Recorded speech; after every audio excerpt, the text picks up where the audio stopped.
بھائی اللہ تعالیٰ نے دین کو, جلدی سے بات سمیٹ کے ختم کرتا ہوں, دین کو اتنا مشکل بنا دیا. 5 ٹائم نماز ہے, سال زندگی میں 1 دفعہ حج ہے, زکوٰۃ بھی ہے, پھر رمضان کے. تو غیر مسلموں کا دین تو اتنا مشکل نہیں ہے, ان کا جو ہمارا دین بہت مشکل ہے. تو یہ کیوں اللہ نے ایسا کیا ہے؟ دیکھو ہم کہتے ہیں نا ایسا کرو گے تو کوئی بھی نہیں آئے گا, یعنی اتنی مشکلات میں رکھو گے تو کوئی بھی نہیں آئے گا. تو ہم بھی گویا اللہ سے ایک اشکال رکھ سکتے ہیں, اللہ تو نے ایسا کیا ہے کہ کوئی بھی نہیں آئے گا تیرے دین کی طرف. غیر مسلم تیرے دین کو فالو, وہ کہیں گے اتنی مشکلات ہیں یار, ایک نماز ہوتی, ہم تو ہفتے میں 1 دن جاتے ہیں عبادت کا, یہ صبح صبح اٹھا دیتے ہیں ہمیں فجر میں, پھر ظہر میں, پھر عصر میں, پھر مغرب میں, پھر عشاء میں. اور سردیوں میں تو ٹھکا ٹھک چل رہا ہوتا ہے حساب کتاب, دن چھوٹے ہوتے ہیں نا. ابھی ظہر پڑھ کے آئے ہیں تو عصر پڑھ کے بھی آئے نہیں تو پھر مغرب. تو یہ کیا ہے یہ؟ اور پھر رمضان میں اتنی ٹینشن کہ اللہ تعالیٰ نے اگر ہمیں 12, 13, 14, 15, 16 گھنٹے بھوکا رکھنا ہی تھا تو کھانے کے جو 2 ٹائم تھے وہ ایسے ٹائم دیے جاتے جو نیچرل ہوتے. صبح 8 بجے کا اللہ کہتے ہیں ناشتہ کر لو اور رات 8 بجے افطاری کر لینا, 12 گھنٹے بھی ہو جائیں گے اور ہمارا ایک دوپہر کا کھانا کیا ہو جائے گا, ناغا ہو جائے گا. تو چلو ساری زندگی دوپہر کھاتے رہیں, ایک دفعہ لنچ کا ہم نے کیا کر لیا, ناغا. اللہ نے ٹائم تو وہی رکھا لیکن جو کھانے کے اوقات ہیں وہ بڑے عجیب رکھ دیے. صبح 3:30 بجے اٹھ کے کھاؤ.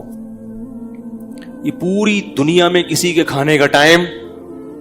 ارے بابا آپ کو کوئی ولیمے کی دعوت کرے کہ میرے بچے کی شادی ہے, ولیمہ ہے, آپ لوگ آئیں.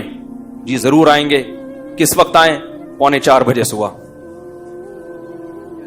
آپ بولیں گے جب یہ تم کو لڑکی والوں نے قبول کیسے کر لیا ہے بھائی؟ تحقیق نہیں کی تھی کہ پہلے کوئی ٹیسٹ نہیں کروایا تھا دماغ کا؟ صبح کا ناشتہ ویسے تو سب لوگ رات 9 بجے کا کھانا رکھتے ہیں, چلو تم دوپہر کا رکھ لیتے, نہیں تو صبح کا ناشتہ کر لیتے 8 بجے 6 بجے فجر کے بعد, 3:45 3:30. پاگل ہو گیا کیا کہیں گے نا لوگ. اور پھر لڑکی والوں کو جا کے بولیں گے ابھی سے رشتہ ختم کروا دو, مجھے کچھ ان کی سیٹنگ آؤٹ لگ رہی ہے. اللہ نے کہا کہ کب اٹھ کے کھانا ہے. روزہ رکھنا جتنا مشکل کام ہے نا, اتنا ہی مشکل صبح اٹھ کے نیند قربان کر کے کھانا کھانا. اتنی ٹینشن. اور پھر اللہ نے جو مغرب کے وقت جو کھانے کی اجازت دی اس میں نماز بھی ساتھ ہی لگا دی. تسلی سے بیٹھ کے کھا بھی نہیں سکتے. بھوک اتنی ہوتی ہے, پیاس اتنی ہوتی ہے کہ بچے کھا جائے آدمی, دل چاہ رہا ہوتا ہے. حقیقت ہے اس وقت کنڈیشن یہ ہوتی ہے, بیگم ذرا یہ دہی بڑے ہیں یہ ذرا سنبھال کے رکھو, میں نماز کے بعد آ کے کھاتا. یہ والا پکوڑا یہ کھانے نہیں دینا کسی کو, یہ پکوڑے بہت مزے کے بنے ہوئے, آدھا رکھ لیا آدھا. اور انسان کی فطرت ہے کہ کھانے کے دوران جب 10-15 منٹ کا وقفہ ہو گیا تو بھوک, اب وہ مزہ نہیں آتا, وہ افطاری گئی, سمجھ رہے, اب مزہ نہیں آئے گا. پھر ہونا یہ چاہیے رمضان میں عشاء کی چھٹی ہونی چاہیے. اگر ہم سے کوئی مشورہ لے کے شریعت بناتا, معاذ اللہ ایک مثال دے رہا ہوں, ہم کہتے ہیں اللہ رمضان میں تو نے اتنی تھکاوٹ, اتنا مسئلہ ہو گیا, سارا دن کے بھوکے پیاسے, پھر افطاری بھی تو نے ڈھنگ سے نہیں کرنے دی ہے بھائی. اللہ ساری زندگی 5 نمازیں پڑھی ہیں, آج 4 کر دے, عشاء کی کیا کر دے. کیونکہ افطاری کے بعد کیسی غنودگی چڑھتی ہے دماغ میں, کیسا گرتا ہے بستر پہ, فوراً گٹکے والے گٹکے پہ, تمباکو والے چائے پر آ گئے, اور سگریٹ والے فوراً سگریٹ, نسوار والا فوراً ڈبی لے کے بیٹھا ہوتا ہے, اللہم لک صمت وعلی رزقک افطرت, یہ چل رہا ہوتا. اس کا دماغ صحیح کام نہیں کر رہا ہوتا. تو اللہ نے بجائے اس کے کہ عشاء کی چھٹی ہو جاتی, عشاء کے ساتھ تراویح کی نماز بھی لگا دی. وہ کتنی رکعتیں, اس پر میرا ایک بیان ہے, سن لیجئے گا. ہمارے نزدیک 20 رکعتیں ہیں, لیکن ہم 8 والوں کو بھی گمراہ نہیں کہتے. لیکن جو راجح قول ہے ائمہ اربعہ کا مذہب, صحابہ کا, تابعین کا, وہ کتنی رکعتیں ہیں, اس پر میرا بیان ہوا ہوا ہے. 7-8 سال پہلے میں نے دلائل سے بیان کیا تھا, پوری ایک دلیل اس میں بہت تفصیل سے, 1.5 گھنٹے کا بیان ہے. جس کو اشکال ہو وہ سن لیجئے گا.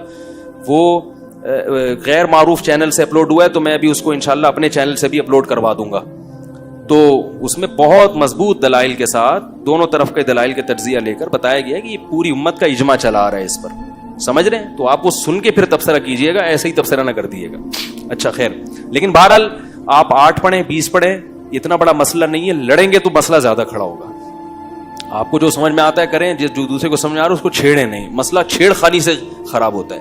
تو ہمارے نزدیک تراویح کی جو سنت نماز ہے وہ کتنی ہے؟ 20 رکعتیں. یہی چاروں ائمہ کا مذہب, یہی صحابہ کا, خلفائے راشدین کا, اور یہی امت میں صدیوں سے اس پر اجماع رہا ہے. علامہ ابن عابدین نے اپنے دور میں آج سے 150-200 سال پہلے لکھا ہے کہ پوری امت میں کہیں ایک جگہ بھی ایسی نہیں جہاں 20 رکعت سے کم ہو رہی ہو تراویح. تو اجماع امت خود ایک دلیل ہوتی ہے. خیر, تو ہونا یہ چاہیے کہ چھٹی ہو جائے, لیکن اللہ نے وہاں بھی کیا کر دیا, کھڑے رہے. پھر وہ رکعتیں عام نمازوں سے بھی لمبی ہوتی ہیں, عام نمازوں سے بھی لمبی. کتنی لمبی نماز, کتنی لمبی. پھر بس صبح اٹھنا بھی ہے سحری میں. تو یہ سب ٹینشن اللہ پتہ ہے کیوں دے رہے ہیں, بس بات ختم کرتا ہوں, اپنی محبت کی چنگاری پیدا کرنے کے لیے. جس کے لیے قربانی دی جاتی ہے اس کی محبت آہستہ آہستہ دل میں پیدا ہوتی ہے. محبت دودھ جلیبیاں کھانے سے پیدا نہیں ہوتی, محبت محبوب کے لیے قربانی دینے سے پیدا ہوتی ہے. جب تک محبت نہیں ہوگی محبوب کی اطاعت, بولو بھائی, نہیں ہوگی. اسی وجہ سے رمضان سے پہلے جو ہماری کنڈیشن ہوتی ہے, آخری عشرے میں دلوں کی حالت الحمدللہ کیسا ہی سخت دل ہو, کچھ نہ کچھ دل اس کا تبدیل ہو چکا ہوتا ہے. افسوس اس پر ہے کہ پھر اس دل کی تبدیلی کو بچا کے نہیں رکھتے, عید کے دن وہ سب ریورس کر دیتے ہیں ہم. اللہ نے تو اس گاڑی کو ٹریک پہ چلا دیا رمضان میں, اب چل رہی ہے تو چلاتے چلے جو, ہم عید میں دوبارہ کچے میں اتار لیتے ہیں اس کو, ٹھیک ہے نا, دوبارہ نہ اتارو. تو ٹریک پہ چلنا مشکل تھا, اللہ انگلی پکڑ کے رمضان میں ہمیں ٹریک پہ چلا دیتے. تو اس لیے میرے بھائی اگلے ہفتے پھر انشاءاللہ اسی موضوع پر بیان ہوگا. خوشی اور رغبت کے ساتھ رمضان کے روزے رکھا کرو, یہ اللہ کی بہت بڑی نعمت ہے. مسلمانوں کے گھروں کی رونق ہے. کتنا اچھا لگتا ہے گھر کی خواتین صبح صبح اٹھ کے, امی اور باجیاں پراٹھے بنا رہی ہیں, سب مل بیٹھ کے کھا رہے ہیں. ویسے تو ہر آدمی اپنا اخپل طریقے سے کھا رہے ہیں آج کل. بچہ اسکول سے آیا, وہ اپنی پلیٹ لے کے صوفے کے نیچے گھس گیا, ایسا ہی ہوتا ہے نا. صاحب دفتر سے آیا, وہ اپنا ادھر کمرے میں اپنے کمپیوٹر کا دروازہ بند کیا, کمرہ لاک کیا, وہاں بیٹھ کے پتہ نہیں کیا کر رہے ہیں, انٹی سے باتیں کر رہے ہیں, کیا کر رہے ہیں, کھا بھی رہے ہیں. سب اخپل طریقے سے چل رہا ہے. کم از کم رمضان میں آپس میں کیا ہو جاتا ہے, بولو بھائی, جڑ جاتے ہیں سحری میں, افطاری میں, اور پھر گھر کی خواتین کی قدر بھی ہوتی ہے. کیا خیال ہے, ٹھیک ہے نا. اس دن اگر افطاری میں ٹائم پہ کام نہ ہو اور آپ کو وہ چیزیں نہ ملیں, کیسا انسان غضبناک ہوتا ہے. بچے کھانے کا دل کر رہا ہے اور پکوڑے نہ ملیں آپ کو ایسی صورت میں. تو اس لیے جو ہے گیدرنگ ہو جاتی ہے, ایک گھر کا ماحول اچھا ہو جاتا ہے. تو بڑھ چڑھ کے روزے رکھا کریں. تکلیف ہوگی, مرچیں بھی لگیں گی.